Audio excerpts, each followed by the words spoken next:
दोस्तों, लाया हूँ एक और मज़ेदार और प्रेरणादायक कहानी। यह कहानी आपके जीवन में बहुत बड़ा बदलाव ला सकती है। इस कहानी को आप ध्यान से सुनिएगा।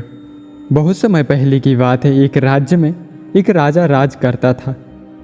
वह राजा बहुत ही बुद्धिमान और दूरदर्शी सोच वाला था। एक बार उसकी राजधानी में एक साधु आया। वह साधु अहिंसा का पुजारी था। उसने जनता को उपदेश देना शुरू कर दिया। हिंसा मत करो, कभी भी किसी जीव को मत सताओ। उसके चेहरे के तेज, गहन, गंभीर वाणी और शब्दों में कुछ ऐसा खिंचाव था। कुछ ही समय में सारा शहर उसका भक्त हो गया।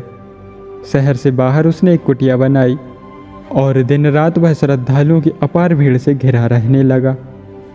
राजा ने भी उसे यथासंभव सम्मान दिया, मगर जब राजा ने देखा कि लोगों ने साधु की संगति प्राप्त करने के लिए अपना कामकाज भी छोड़ दिया है, तो उसे चिंता होना शुरू हो गई।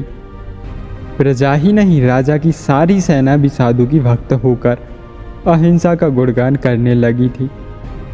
अब किसी को कुछ काम न था। सारा शहर दिन रात साधु के उपदेश सुनता रहता। किसानों ने खेती बाड़ी छोड़ दी। व्यापारियों और कारीगरों ने भी अपना उद्योग धंधा समाप्त कर दिया। राज्य की अर्थव्यवस्था अस्त व्यस्त होने लगी। ऐसे समय में पड़ोसी देश की लालची निगाहें उस राज्य की ओर उठने लगी। वहाँ के लोगों ने इस स्थिति से फ़ायदा उठाना शुरू कर दिया।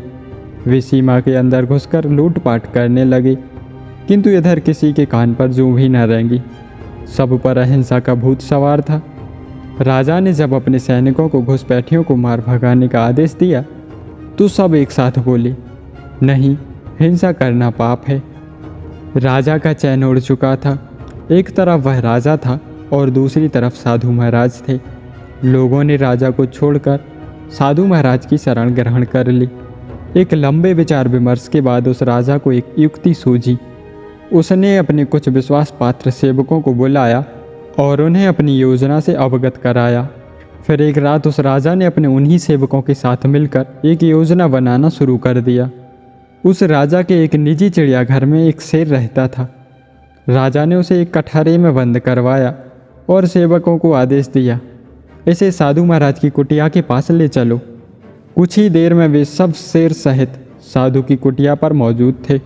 सब कुछ इस होशियारी से किया गया था कि उन्हें और उस शेर को कोई न देख पाए। सुनसान रात का अंतिम पहर था। साधु महाराज भी कुटिया में सोए हुए थे। राजा ने जल्द ही दो ऐसे पेड़ों को ढूंढ लिया जिनके तने इतने करीब थे कि उनके बीच सिर्फ जरा सा छेद था। वे पेड़ कुटिया से बहुत दूर भी नहीं थे।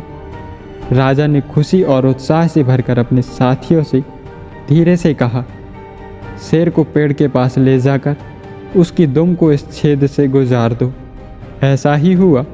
जुड़े हुए पेड़ों में उस ओर शेर था और इस ओर उसकी दुम। राजा ने तुरंत उसकी दुम पूरी ताकत से थाम ली।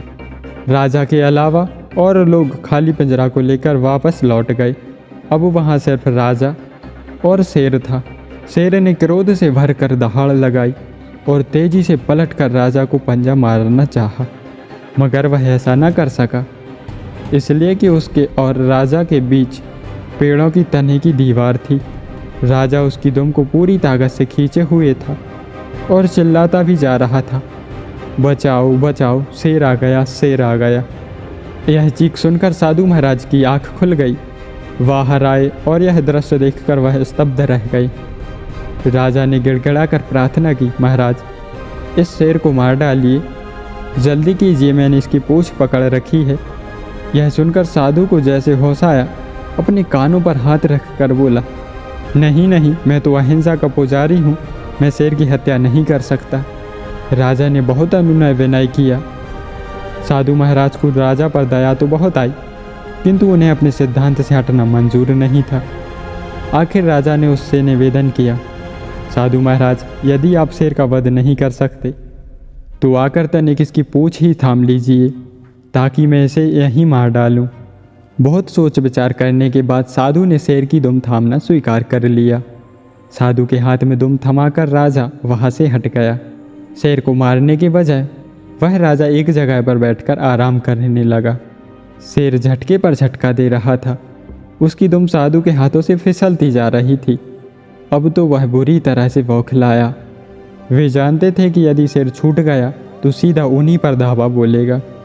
वे साधु महाराज घबरा कर चीखने लगे, चिल्लाने लगे, महाराज इसे तुरंत मारो। राजा ने लापरवाही से उत्तर दिया, साधु महाराज यह कैसे हो सकता है? आप ही ने तो कहा था कि किसी भी दशा में हिंसा करना पाप है। साधु महाराज सिटपटा कर रह गए। थोड़ी देर बाद दूसरे भक्तगण भी वहाँ एकत्रित होने लगे। साधु महाराज की आंखों के सामने मौत नाच रही थी। जब वे शेर को मारने के लिए खूब अनुनय विनय कर चुके तो महाराज ने कहा, साधु महाराज अब तो आपको समझ में आ गया होगा कि अपनी सुरक्षा के लिए किसी जालिम की हत्या करना पाप नहीं होता। साधु महाराज जल्दी से बोले, हाँ राजन, खूब समझ में आ गया, लेकिन अब आप इसे जल्दी से मार दीजिए। तब राजा ने आगे बढ़कर कहा, सैनिकों जाओ और उसका पिंजरा उसके सामने रख दो। राजा का ऐसा आदेश सुन सैनिकों ने उसका पिंजरा उसके सामने रख दिया। फिर वह शेर उस पिंजरे में कैद हो गया और उसे वहां से उठाकर वापस चिड़ियाघर पहुंचा दिया गया। इसके बाद साधु महाराज को अनुभव हुआ कि उन्हें नया जीवन मिला है। उसी दिन से साधु महाराज ने लोगों को समझाना शुरू कर दिया कि किसी दुर्बल को मारना हिंसा है, मगर अपनी सुरक्षा के लिए किसी अत्याचारी को मारना हिंसा नहीं है। दोस्तों, किसी भी सदाचारी, निर्बल और निर्दोष व्यक्ति को परेशान करना, उन पर अत्याचार करना ही हिंसा कहलाता है, जबकि आत्मरक्षा के लिए उठाया गया कदम कभी भी हिंसा की श्रेणी में नहीं आता। तो दोस्तों, आप लोगों को यह कहानी कैसी लगी और आपने इस कहानी से क्या सीखा, कमेंट करके ज़रूर बताना। और इसी तरह की कहानियाँ सुनने के लिए वीडियो को लाइक करें, शेयर करें और चैनल को सब्सक्राइब करें। मिलते हैं अगली वीडियो में एक और नई मज़ेदार कहानी के साथ। धन्यवाद।